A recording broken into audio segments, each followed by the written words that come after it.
देश को उत्तर से दक्षिण तक, पूरब से पश्चिम तक शब्दों की माला से जोड़ने का एक प्रयास था काशी शब्दोत्सव। विश्व संवाद केंद्र के तत्वाधान में विगत 10 फरवरी से 12 फरवरी तक त्रिदिवसीय काशी शब्दोत्सव कार्यक्रम का आयोजन जनपद वाराणसी के रुद्राक्ष इंटरनेशनल कन्वेंशन सेंटर में किया गया। काशी शब्दोत्सव 2023 का उद्घाटन केरल के राज्यपाल डॉक्टर आरिफ मोहम्मद खान ने किया। इस 3 दिवसीय कार्यक्रम में कई सत्र आयोजित किए गए। विभिन्न सत्रों में सुबह से शाम तक विचार गंगा प्रवाहित होती रही। इन सत्रों के माध्यम से भारतीय दर्शन, आध्यात्म, सामाजिक ताना-बाना, संस्कृति व साहित्य पर उपस्थित विषय विशेषज्ञों ने अपने विचार व्यक्त किए। सभी आमंत्रित अतिथियों का मानना था कि काशी शब्दोत्सव का कार्यक्रम भारतीय ज्ञान दर्शन के प्रकट होने का माध्यम हो सकता है। Next major, I would think, as a strength of our culture and Hindutva for modern times, is the integral unity. Whereas the Western Abrahamic religions bring about a synthetic unity, and that is why they need to proselytize, they need to convert. We don't have to. And it is here that we refer radically. And if you see very clear the dharmic schools, there's a sense of underlying unity strong and allows for a great deal of inventiveness, which we have both in the philosophical understandings. And we do not fear chaos. The Western Abrahamic religions are very, very worried about diversity or difference. Whereas the Hindutva and the Indian tradition, we support what I call the 6 Ds. Development, democracy, difference, dissent, diversity and dialogue. मुझे लगता है कि हिंदुत्व का मतलब ये है कि कुछ ऐसे सभ्यतागत सांस्कृतिक मूल्यों का प्रभाव जिनमें से कुछ शाश्वत हैं और कुछ ऐसे जो समय काल परिस्थितियों के अनुरूप बदलते हैं। आप पंडित दीनदयाल उपाध्याय जी ने जो 3 लेक्चर्स इंटीग्रल ह्यूमनिज्म के दिए थे, उसमें वो धर्म को भी इसी तरीके से डिफाइन करते हैं। और ये भी बात सही है कि हिंदुत्व की स्वीकार्यता बढ़ी है और इसका प्रभाव हमें राजनीतिक क्षेत्र में भी देखने को मिलता है। लेकिन मुझे लगता है कि सबसे बड़ी चुनौती ये है कि खासकर शहरी क्षेत्रों में, और हम जानते हैं इंडिया अर्बनाइज्ड है, हम लोग हिंदुत्व को लेकर जो डिस्कोर्स चला रहे हैं वो मुझे कभी कभी लगता है कि प्रीचिंग टू द कन्वर्टेड है। हम उस भाषा में बात नहीं कर पा रहे जिसमें कि एक न्यूट्रल जो यंगर जनरेशन है, जिसको आप मिलेनियल्स कहते हैं, उसको हिंदुत्व की जो फिलॉसफी है वो रिग्रेसिव फिलॉसफी है, उसको हिंदुत्व की जो आइडियोलॉजी है वो रिग्रेसिव आइडियोलॉजी लगती है।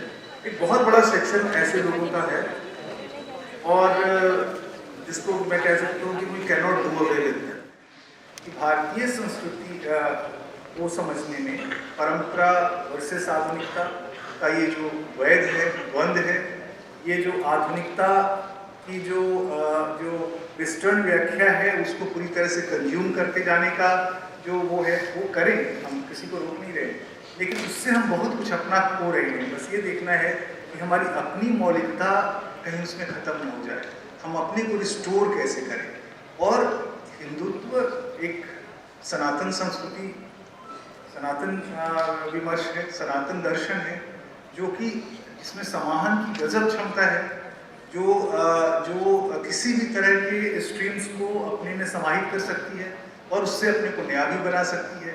तो पुनर्नवा का जो नोशन है हो सकता है कॉन्सेप्चुअली हमको शायद मदद करे इस आधुनिकता के ट्रैप से बचने में, कि हम अपने को, आधुनिकता क्या है, आधुनिकता ऊपर से आती है और पुनर्नवा होना एक इंटरनल प्रोसेस है।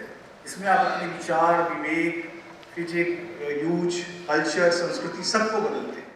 संस्कृति है क्या? पहले तो हमको ये समझने की आवश्यकता है कि वस्तुतः संस्कृति क्या है, हिंदुत्व क्या है, आधुनिकता क्या है। तीनों जब समझ जाएंगे तो सीधा अर्थ क्लियर हो जाएगा, प्रश्न नहीं बनेगा, प्रश्न कोई बनबे नहीं करेगा, क्योंकि वैज्ञानिक है, मैथमेटिक्स है, मैथमेटिक्स में कोई प्रश्न नहीं बनता है। 2 3 4 4 2 8 8 3 16 और 3 32 चलेगा, अज्ञानता वाला प्रश्न हो सकता है, लेकिन प्रश्न नहीं बनेगा। संस्कृति है क्या? संस्कृति कोई जन्म से संस्कृति को प्राप्त नहीं करता है। संस्कृति स्थान, परिवेश, आबोहवा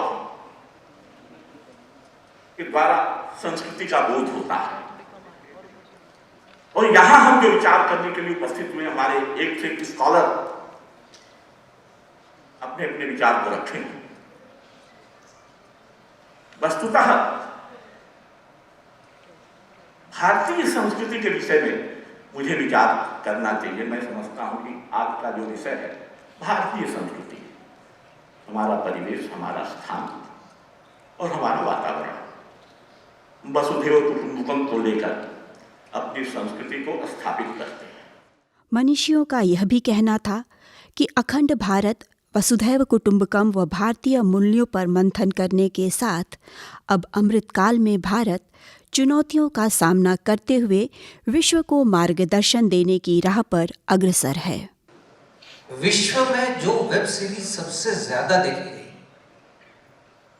वो गेम ऑफ थ्रोन्स, और वही नहीं, उस वेब सीरीज को जब थिएटर में दिखाया गया लगातार लोगों ने उसको देखा। मुझे नहीं पता कि यहाँ कितने लोगों ने उसे पूरी तरह से देखा है, लेकिन कई बार मैं उदाहरण देता हूँ कि हमारा आने वाला समाज कैसा होगा, उसका एक उदाहरण मैं गेम ऑफ थ्रोन से आपको देता हूँ। उदाहरण के तौर पर हमारे जितने नैतिक नियम हैं उसकी आप एक सूची बनाइए कि समाज में ये नहीं होना चाहिए, व्यक्ति का व्यवहार ऐसा नहीं होना चाहिए, समाज में इस नैतिक मर्यादा का हम पालन करेंगे। और उस सूची को बनाने के बाद आप उस कार्यक्रम को देखिए, आप देखेंगे आपकी सारी नैतिक धारणाओं को वह कार्यक्रम तोड़ता है। क्या समाज ने उसका विरोध किया? नहीं। वैश्विक समाज ने उसका स्वागत किया, यहां तक कि भारत में भी अधिकतर लोगों ने उसे देखा। और वही नहीं, चूंकि मैं और ओम हम दोनों टेलीविजन चैनल के अधिकारियों से मिलते रहे, ये एक मुहावरा बन गया है लोगों के लिए कि हमें भारत में एक दूसरा गेम ऑफ थ्रोन्स बनाना है। जिस किसी भी कार्यालय में जाइए, वहां सबसे पहला वाक्य ये होगा कि can you make game of thrones. मेरे कहने का तात्पर्य है कि जिन नैतिक मर्यादाओं की, जिन मूल्यों की हम बात कर रहे हैं, उन मूल्यों को फिर से देखा जाएगा। बहुत पहले से अगर देखते आए तो जहाँ पे पहली बार हमारे भारत में कैमरा इंपोर्ट किया गया दादा साहब फाल्के जी ने, और उसके बाद बाबूराव पेंटर ने अपना खुद का कैमरा बनाया, तो वहाँ पे भी एक टेक्नोलॉजी का एडेप्टेशन हमारे भारत में हमने करके पहली फिल्म उन्होंने ब्रिटिश कोई जब उन्होंने कैमरा इंपोर्ट किया था तभी अपने पास में था ही नहीं, पर बाबूराव पेंटर जी ने हमारे भारत में ही कैमरा बनाया, तो उनका भी योगदान बहुत बड़ा है। जैसे फाल्के साहब का है कि उन्होंने पहला चलचित्र फुल लेंथ फीचर फिल्म जिसे एक साल पहले वो बना चुके थे। हाँ जी, एब्सोल्युटली 1913 में। Anyway, so technology adaptation has always been happening, वो होते रहा है, आते रहा और आगे चलते रहेगा।